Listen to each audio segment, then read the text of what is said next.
അധ്യയന നിലവാരം പുലർത്താത്തതും അനാവശ്യമായി ഫീസ് വർദ്ധിപ്പിക്കുന്നതുമായ സ്വകാര്യ സ്കൂളുകൾക്കെതിരെയാണ് ഖത്തറിലെ സുപ്രീം എഡ്യൂക്കേഷൻ കൗൺസിൽ നടപടി ശക്തമാക്കുന്നത്. സ്കൂളുകളുടെ പ്രവർത്തനം വിലയിരുത്തി നിയമ നടപടി സ്വീകരിക്കുന്നതിനായി പ്രത്യേക ദൗത്യസംഘത്തെ രൂപവൽക്കരിക്കാനൊരുങ്ങുകയാണ് സുപ്രീം എഡ്യൂക്കേഷൻ കൗൺസിൽ. മുന്നറിയിപ്പില്ലാതെ സ്കൂളുകളിൽ സന്ദർശനവും പരിശോധനയും നടത്തുന്ന സംഘം നൽകുന്ന വിവരമനുസരിച്ചായിരിക്കും നടപടി. പരാതികൾ ലഭിക്കുന്ന സ്കൂളുകൾക്ക് ആദ്യം മുന്നറിയിപ്പ് നൽകുകയും വീഴ്ച തിരുത്താൻ അവസരം നൽകുകയും ചെയ്യും. ഇതിൽ വീഴ്ച വരുത്തുന്ന സ്കൂളുകളെ കരിമ്പട്ടികയിൽപ്പെടുത്തിയ ശേഷം പിന്നീട് നിയമ നടപടികൾ സ്വീകരിക്കും. രക്ഷിതാക്കളിൽ നിന്നും പൊതുജനങ്ങളിൽ നിന്നും ചില സ്കൂളുകൾക്കെതിരെ വ്യാപകമായി പരാതി ഉയർന്ന സാഹചര്യത്തിലാണ് സുപ്രീം വിദ്യാഭ്യാസ കൗൺസിലിന്റെ പരിശോധനാ നീക്കം. അന്യായമായ ഫീസ് വർധനയ്ക്കെതിരെയും യോഗ്യരായ അധ്യാപകരില്ലാത്തതിലുമാണ് കൂടുതൽ പരാതികൾ ലഭിച്ചത്. ഖത്തറിൽ കൂടുതൽ സ്വകാര്യ വിദ്യാലയങ്ങൾ തുടങ്ങുന്ന സാഹചര്യത്തിൽ നിലവാരം ഉറപ്പുവരുത്തുകയാണ് സുപ്രീം എഡ്യൂക്കേഷൻ കൗൺസിലിന്റെ ലക്ഷ്യം. Mujeebur Rahman, media 1, Doha. അഫ്ഗാനിസ്ഥാന്റെ പുതിയ പ്രസിഡന്റായി അഷ്റഫ് ഗനി സത്യപ്രതിജ്ഞ ചെയ്ത് അധികാരമേറ്റു. ചീഫ് എക്സിക്യൂട്ടീവ് ഓഫീസറായി അബ്ദുള്ളയും ചുമതലയേറ്റു. ഒരു ദശാബ്ദത്തിനു ശേഷമാണ് അഫ്ഗാനിസ്ഥാനിൽ അധികാര കൈമാറ്റം നടക്കുന്നത്. തെരഞ്ഞെടുപ്പ് നടന്ന് 3 മാസങ്ങൾക്ക് ശേഷമാണ് പുതിയ പ്രസിഡന്റ് അധികാരമേൽക്കുന്നത്. തെരഞ്ഞെടുപ്പിൽ കൃത്രിമം നടന്നതായി ആരോപണമുയർന്നതിനെ തുടർന്നായിരുന്നു അധികാര കൈമാറ്റത്തിലെ അനിശ്ചിതത്വം. തർക്കപരിഹാരത്തിന്റെ ഭാഗമായാണ് തെരഞ്ഞെടുപ്പിൽ പ്രതിയോഗിയായിരുന്ന അബ്ദുള്ളയെ ചീഫ് എക്സിക്യൂട്ടീവ് ഓഫീസറായി അഷ്റഫ് ഗനി നിയമിച്ചത്. പ്രധാനമന്ത്രിക്ക് തുല്യമായ അധികാരങ്ങളുള്ള പദവിയാണിത്. വർഷങ്ങളായി യുദ്ധവും ദാരിദ്ര്യവും അനുഭവിച്ചു വരുന്ന രാജ്യത്തെ അഭ്യുന്നതിയിലേക്ക് നയിക്കാൻ ശത്രുത മറന്ന് ഒരുമിച്ച് പ്രവർത്തിക്കണമെന്ന് അഷ്റഫ് ഗനി തന്റെ പ്രസംഗത്തിൽ ആവശ്യപ്പെട്ടു. താലിബാനോടും മറ്റുള്ളവരോടും അക്രമം അവസാനിപ്പിക്കണമെന്നും സമാധാന ചർച്ചയ്ക്ക് തയ്യാറാവണമെന്നും ഗനി അഭ്യർത്ഥിച്ചു. താലിബാനോടും ഹെസ്ബി ഇസ്ലാമിയോടും സർക്കാരുമായി സംഭാഷണത്തിന് തയ്യാറാവണമെന്നും അഷ്റഫ് ഗനി ആവശ്യപ്പെട്ടു. സത്യപ്രതിജ്ഞാ ദിവസത്തിലും രാജ്യത്തിന്റെ പലയിടങ്ങളിലും താലിബാൻ ആക്രമണമുണ്ടായി. കാബുൾ വിമാനത്താവളത്തിനടുത്തുണ്ടായ ചാവേറാക്രമണത്തിൽ 7 പേർ കൊല്ലപ്പെട്ടു. കിഴക്കൻ പ്രവിശ്യയിൽ സർക്കാരിന്റെ പ്രാദേശിക ആസ്ഥാനത്തിന് നേരെയും ആക്രമണമുണ്ടായി.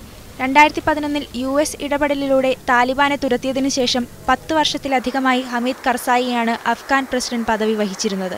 News desk, media 1. ജോയ് ആലുക്കാസിന്റെ ആഭിമുഖ്യത്തിൽ നടക്കുന്ന സ്ഥാനാർബുദ ബോധവൽക്കരണ സംരംഭമായ ജോയ് ആലുക്കാസ് തിങ്ക് പിങ്ക് പരിപാടിക്ക് ദുബായിൽ തുടക്കമായി. തുടർച്ചയായി 4ാം തവണയാണ് പദ്ധതി നടപ്പിലാക്കുന്നത്. ബോധവൽക്കരണ പരിപാടി മറ്റു രാജ്യങ്ങളിലേക്ക് വ്യാപിപ്പിക്കുമെന്ന് സംഘാടകർ അറിയിച്ചു.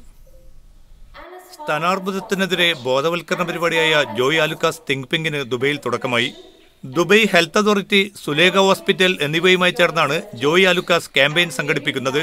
സെൽഫ് ചെക്ക് സേവ് ലൈഫ് എന്ന സന്ദേശമാണ് സ്ഥാനാർബുദ ബോധവൽക്കരണ ക്യാമ്പയിന്റെ ഭാഗമായി നൽകി വരുന്നത്. ടേക്ക് എ പിങ്ക് പ്ലഡ്ജ് എന്നതാണ് തീം. 2011-ലാണ് തിങ്ക് പിങ്ക് പദ്ധതിക്ക് ജോയ് ആലുക്കാസ് തുടക്കം കുറിക്കുന്നത്. ഈ വർഷം 2 ലക്ഷം പേരിലേക്ക് ബോധവൽക്കരണ ക്യാമ്പയിൻ എത്തിക്കാനാണ് ലക്ഷ്യമിടുന്നതെന്ന് ബന്ധപ്പെട്ടവർ അറിയിച്ചു. ജനങ്ങളിൽ നിന്ന് വലിയ പ്രതികരണമാണ് ലഭിച്ചു വരുന്നതെന്ന് Joy Alukkas group director Sonia John Paul വ്യക്തമാക്കി. കഴിഞ്ഞ 4 വർഷങ്ങളിൽ നമ്മൾ ഓവർ 38 ഓർഗനൈസേഷനിൽ നമ്മൾ ഈ specific message of self check to prevent breast cancer awareness നമ്മൾ സ്പ്രെഡ് ചെയ്യാൻ മാക്സിമം നോക്കിയിട്ടുണ്ട്.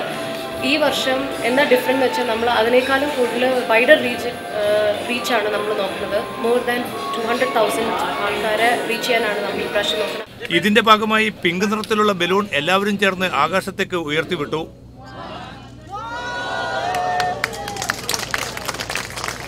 Dubai health authority acting director doctor Laila Al Marzouqi ഉദ്ഘാടനം നിർവഹിച്ചു. UAE-യിൽ പ്രധാനമായും 19 മുതൽ 30 വയസ്സ് വരെയുള്ളവരിലാണ് സ്ഥാനാർബുദം കണ്ടുവരുന്നത്.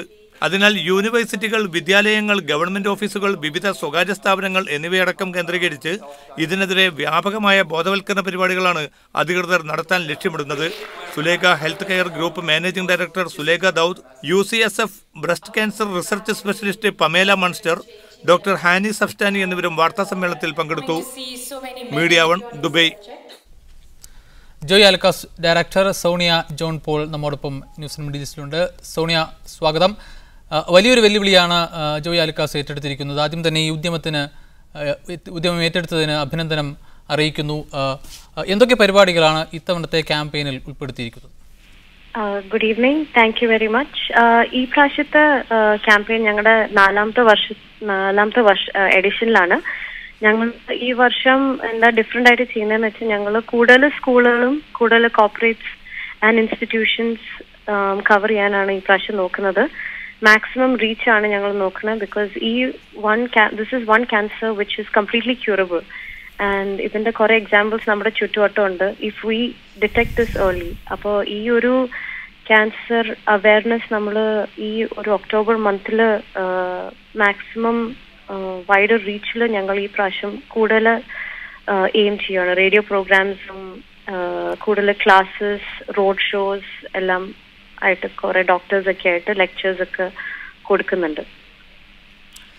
റൈറ്റ് സോണിയ, ഇത് 4ാം തവണയാണ് ഈ ക്യാമ്പയിൻ നടക്കുന്നത്. എത്രത്തോളം ഫലപ്രദമായി ഈ ബോധവൽക്കരണം, ഈ വലിയ രോഗത്തെക്കുറിച്ചുള്ള അതിൻ്റെ അപകടത്തെക്കുറിച്ചുള്ള ഗൗരവം എത്രത്തോളം ജനങ്ങളെ ബോധവൽക്കരിക്കാൻ ഈ ക്യാമ്പയിൻ വഴി സാധിച്ചിട്ടുണ്ട്? താങ്കളുടെ അനുഭവം?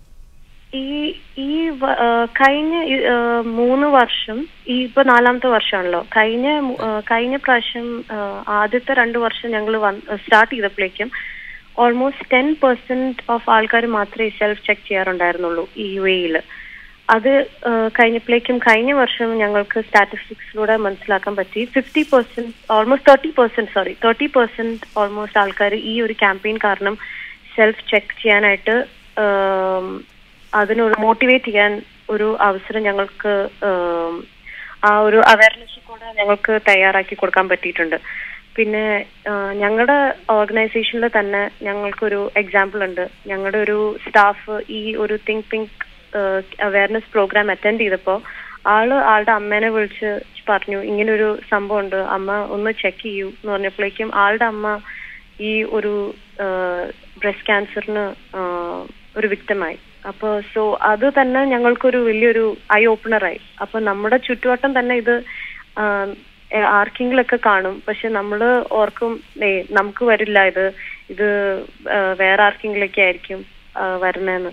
പക്ഷെ ഞങ്ങൾക്കത് വെരി ഐ ഓപ്പണറായി. ഞങ്ങളുടെ തന്നെ ഒരു സ്റ്റാഫിന് ഇങ്ങനെ ഒരു സംഭവം വന്നപ്പോഴേക്കും അപ്പോൾ ഞങ്ങൾക്ക് മനസ്സിലായി ഇതൊരു ചെറിയൊരു ക്യാമ്പയിൻ ആയിട്ട് ഞങ്ങൾ എടുക്കുന്നില്ല, ഞങ്ങൾ വെരി സീരിയസ്ലി ആണ് എടുക്കുന്നത്. ബിക്കോസ് ഈ ഒരു കൺസർവേറ്റീവ് നേച്ചർ ആയിട്ടുള്ള ഈ ഒരു സംഭവം ഞങ്ങൾ മാക്സിമം ആസ് എ ലേഡി, എനിക്ക് അമ്മയുണ്ട്, സിസ്റ്റേഴ്സ് ഉണ്ട്, എനിക്കൊരു ഡോട്ടർ ഉണ്ട്. അപ്പോൾ ഇതെങ്ങനെ എത്രമാത്രം നമുക്ക് മാക്സിമം റീച്ച് കൊടുക്കാമോ, ബിക്കോസ് സെൽഫ് ചെക്ക് ചെയ്താൽ നമ്മുടെ തന്നെ ലൈഫ് സേവ് ചെയ്യാൻ പറ്റും. ഈ ഒരു cancer is one of those cancers which can be completely cured, and if it's cured then there is nothing like it. Right, കൂടുതൽ ജനങ്ങളിലേക്ക് ജോയ് ആലുക്കാസ് നേതൃത്വം നൽകുന്ന ഈ ക്യാമ്പയിൻ്റെ സന്ദേശം എത്തിക്കാൻ കഴിയട്ടെ എന്ന് ആശംസിക്കുന്നു. വളരെയധികം നന്ദി ന്യൂസ് ആൻഡ് മിഡിൽ ഈസ്റ്റിൽ ഞങ്ങളോടൊപ്പം ചേർന്നതിനാണ്. മറ്റു വാർത്തയിലേക്ക്, ഇസ്ലാമിക് സ്റ്റേറ്റ് തീവ്രവാദ ഗ്രൂപ്പിന്റെ സൈനിക ഭീഷണിക്കൊപ്പം ആശയപരമായ വെല്ലുവിളികളും നേരിടുന്നത് പ്രധാനമാണെന്നും ഇതിന് കുവൈറ്റ് സന്നദ്ധമാണെന്നും വിദേശകാര്യ മന്ത്രാലയം അണ്ടർ സെക്രട്ടറി ഖാലിദ് അൽ ജാറല്ല പറഞ്ഞു.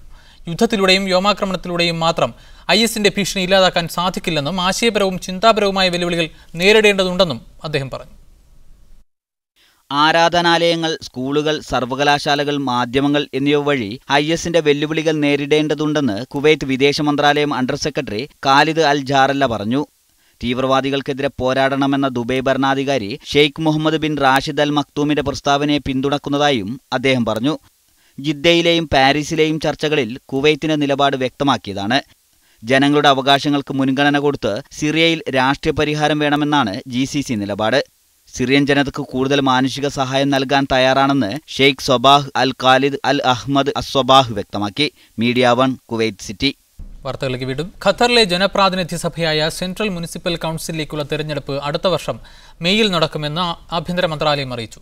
തെരഞ്ഞെടുപ്പിന് മുന്നോടിയായി മണ്ഡലങ്ങൾ പുനർനിർണയിച്ചതായും മന്ത്രാലയം വ്യക്തമാക്കി.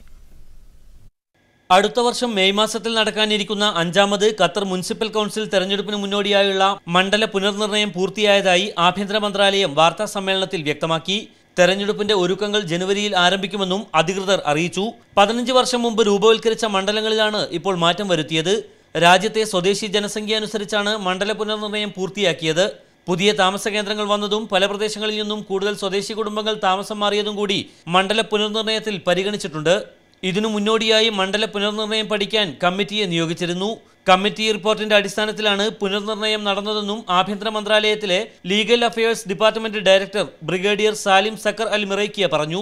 തെരഞ്ഞെടുപ്പുമായി ബന്ധപ്പെട്ട മുഴുവൻ വിവരങ്ങളും ആഭ്യന്തര മന്ത്രാലയത്തിന്റെ വെബ്സൈറ്റിൽ പ്രസിദ്ധീകരിക്കുമെന്നും മന്ത്രാലയ അധികൃതർ പറഞ്ഞു. Mujeeb Rahman, media 1 Doha. ഹൃദ്രോഗികളുടെ എണ്ണം പ്രതിദിനം വർദ്ധിക്കുന്നതിനിടെ ലോകം ഇന്ന് ഹൃദയ ദിനം ആചരിച്ചു.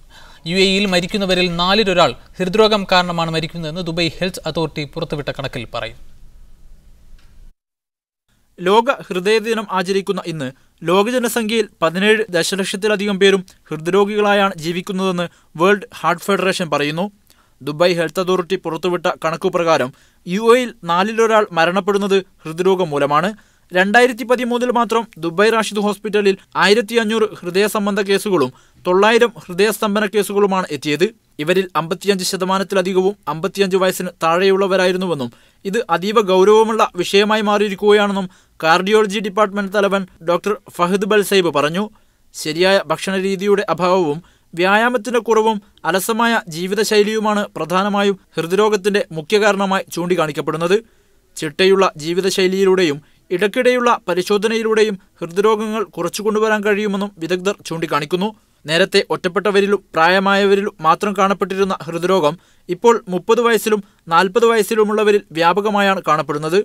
ആരോഗ്യ സംബന്ധമായ വിഷയം പൊതുജനം കൂടുതൽ ഗൗരവത്തോടെ കാണണമെന്നും വിദഗ്ധർ മുന്നറിയിപ്പ് നൽകി. Media 1 Dubai.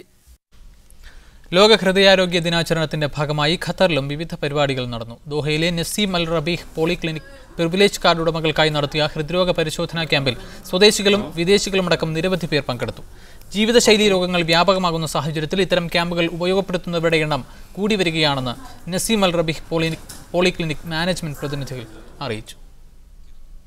ഗൾഫിൽ വെച്ച് മരിക്കുന്ന പ്രവാസികളുടെ വിധവകൾക്ക് ലഭിച്ചിരുന്ന സാമ്പത്തിക സഹായം പുനഃസ്ഥാപിക്കാൻ വിദേശകാര്യ മന്ത്രാലയവുമായി കൂടിക്കാഴ്ച നടത്തുമെന്ന് MK രാഘവൻ MP റിയാദിൽ പറഞ്ഞു. കോഴിക്കോട് ജില്ലാ OICC സംഘടിപ്പിച്ച കാലിക്കറ്റ് ഫെസ്റ്റിൽ സംബന്ധിക്കാനെത്തിയതായിരുന്നു അദ്ദേഹം. പ്രവാസികളുടെ വിധവമാർക്ക് ഇന്ത്യൻ എംബസിയുടെ വെൽഫെയർ ഫണ്ടിൽ നിന്നും നേരത്തെ സാമ്പത്തിക സഹായം ലഭിച്ചിരുന്നു. കേന്ദ്ര ഗവൺമെന്റിന്റെ തീരുമാനപ്രകാരം ഇത് നിർത്തിവച്ചിരിക്കുകയാണ്. ഇത് പുനഃസ്ഥാപിക്കാൻ കേന്ദ്ര വിദേശകാര്യമന്ത്രി സുഷമ സ്വരാജുമായി 2 ആഴ്ചക്കകം കൂടിക്കാഴ്ച നടത്തുമെന്ന് MK രാഘവൻ MP അറിയിച്ചു. ഇതിനാവശ്യമായ ഫണ്ട് എംബസിയിൽ ലഭ്യമാണെന്ന് അംബാസഡറിൽ നിന്ന് ഉറപ്പ് ലഭിച്ചിട്ടുണ്ട്. നേരത്തെ ലഭിച്ചിരുന്ന 60,000-ൽ നിന്ന് 1 ലക്ഷമായി സഹായധനം വർദ്ധിപ്പിക്കാനും കേന്ദ്രത്തോട് ആവശ്യപ്പെടും. ശിക്ഷാ കാലാവധി കഴിഞ്ഞ് ജയിലിൽ കഴിയുന്ന മാവൂർ സ്വദേശി അബ്ദുറഹ്മാൻ, മുക്കം സ്വദേശി മുഹമ്മദ് അഷ്റഫ് എന്നിവരുടെ ജയിൽ മോചനത്തിന്റെ പുരോഗതിയും MP എംബസിയോട് ആരാഞ്ഞു. ജയിലുകളിൽ കഴിയുന്ന ഇന്ത്യക്കാരുടെ വിവരങ്ങൾ ശേഖരിച്ചു വരുന്നതായും കാലാവധി കഴിഞ്ഞ് സൗദി ജയിലുകളിൽ കഴിയുന്ന എല്ലാ ഇന്ത്യക്കാരുടെയും മോചനം വേഗത്തിലാക്കാൻ നടപടികൾ സ്വീകരിക്കുന്നതായും അംബാസഡർ അറിയിച്ചതായി അദ്ദേഹം വ്യക്തമാക്കി. KZM Abdullah, media 1 Riyadh. വെള്ളിയാഴ്ച കുവൈത്തിലുണ്ടായ ബസ് അപകടത്തിൽ മരിച്ചവരിൽ മലയാളിയും തൃശൂർ ചാവക്കാട് സ്വദേശി ഉമ്മറാണ് മരിച്ചത്. 2 ദിവസമായി ഉമ്മറിനെ കാണാനില്ലാത്തതിനാൽ കമ്പനി അധികൃതർ പോലീസ് സ്റ്റേഷനിലും ഇന്ത്യൻ എംബസിയിലും പരാതി നൽകിയിരുന്നു. എംബസിക്ക് നൽകിയ വിവരങ്ങളുടെ അടിസ്ഥാനത്തിലാണ് മരിച്ചത് ഉമ്മറാണെന്ന് ഇന്ന് സ്ഥിരീകരിച്ചത്. കുവൈത്തിൽ ബലിപ്പെരുന്നാൾ അവധി ആരംഭിക്കുന്നതിന് മുമ്പ് പുതിയ കറൻസി നോട്ടുകൾ ATM-ൽ നിക്ഷേപിക്കാനുള്ള സൗകര്യം നിലവിൽ വരുമെന്ന് റിപ്പോർട്ട്. കുവൈത്തിലെ എല്ലാ ബാങ്കുകളുടെയും ATM-കളിൽ ഈ സൗകര്യം നിലവിൽ വരുമെന്ന് പ്രമുഖ അറബ് ദിനപത്രം റിപ്പോർട്ട് ചെയ്തു. 6ാമത് എഡിഷൻ നോട്ടുകളാണ് സ്വീകരിക്കുക. നിലവിലെ സാഹചര്യത്തിൽ പുതിയ കറൻസി നോട്ടുകൾ സ്വീകരിക്കുന്നതല്ല. ഇതിനുള്ള സാങ്കേതിക പ്രശ്നങ്ങൾ പരിഹരിക്കുമെന്നും ബാങ്ക് വൃത്തങ്ങളെ ഉദ്ധരിച്ച് അറബ് പത്രം റിപ്പോർട്ട് ചെയ്തു. National bank of Kuwait, Kuwait international bank, Boubyan bank, Kuwait Al Ahli bank, Al Ahli united bank എന്നീ ബാങ്കുകളുടെ ATM-കളിൽ പുതിയ കറൻസികൾ സ്വീകരിക്കും. തങ്ങളുടെ ബാങ്കിന്റെ ATM-കളിൽ പുതിയ കറൻസികൾ സ്വീകരിക്കാനുള്ള സംവിധാനങ്ങൾ ഏർപ്പെടുത്തിയെന്ന് Kuwait Al Ahli bank administration general manager Fawzi Al Thunayan അറിയിച്ചു. UAE-ൽ അവശതയനുഭവിക്കുന്ന കുട്ടികൾക്ക് വസ്ത്രം എത്തിക്കുന്ന ക്യാമ്പയിൻ അവസാനിച്ചു. UAE വൈസ് പ്രസിഡന്റും പ്രധാനമന്ത്രിയുമായ ഷെയ്ഖ് മുഹമ്മദിന്റെ നിർദ്ദേശപ്രകാരമാണ് ക്യാമ്പയിൻ ആരംഭിച്ചത്. 10 ലക്ഷം വിദ്യാർത്ഥികൾക്കായി ആരംഭിച്ച ക്യാമ്പയിനിൽ 20 ലക്ഷം പേർക്കുള്ള വസ്ത്രങ്ങൾ ശേഖരിക്കാനായി. ലോകത്തെ അവശതയനുഭവിക്കുന്ന കുട്ടികൾക്ക് വസ്ത്രമെത്തിക്കുകയെന്ന ഉദ്ദേശത്തോടെ UAE വൈസ് പ്രസിഡന്റും പ്രധാനമന്ത്രിയും ദുബായ് ഭരണാധികാരിയുമായ ഷെയ്ഖ് മുഹമ്മദിന്റെ നിർദ്ദേശത്തെ തുടർന്ന് ആരംഭിച്ച ക്യാമ്പയിനാണ് വിജയക്കുതിപ്പ് നേടിയത്. Asia, Africa, Europe, south America തുടങ്ങി ഭൂഖണ്ഡങ്ങളിലെ 51 രാജ്യങ്ങളിൽ സഹായമർഹിക്കുന്ന കുട്ടികൾക്ക് വസ്ത്രം ശേഖരിച്ചെത്തിച്ചതായി അധികൃതർ വ്യക്തമാക്കി. 10 ലക്ഷം കുട്ടികൾക്ക് സഹായമെത്തിക്കാനായിരുന്നു ഷെയ്ഖ് മുഹമ്മദ് നിർദ്ദേശം നൽകിയതെങ്കിലും 20 ലക്ഷം കുട്ടികൾ ഇതിന്റെ ഗുണഭോക്താക്കളായി. ഇതിനുവേണ്ടി എമിറേറ്റ്സ് റെഡ് ക്രിസന്റ് വഴി 122 ദശലക്ഷം ദിർഹമാണ് ശേഖരിച്ചതെന്ന് red crescent secretary general doctor Mohammed Ateeq Al Falahi പറഞ്ഞു. അർഹിക്കുന്ന കുട്ടികൾക്ക് വിദ്യാഭ്യാസം, ആരോഗ്യം തുടങ്ങി സഹായമെത്തിക്കുന്ന ഷെയ്ഖ് മുഹമ്മദിന്റെ പദ്ധതിയുടെ തുടർച്ചയെന്ന നിലക്കാണ് കഴിഞ്ഞ റമദാനിൽ ക്യാമ്പയിൻ ആരംഭിച്ചത്. ആഫ്രിക്കയിലെ 21 രാജ്യങ്ങളിലെയും ഏഷ്യയിലെ 19 രാജ്യങ്ങളിലെയും യൂറോപ്പിലെ 8 രാജ്യങ്ങളിലെയും കുട്ടികൾക്കാണ് സഹായമെത്തിച്ചത്. മീഡിയ 1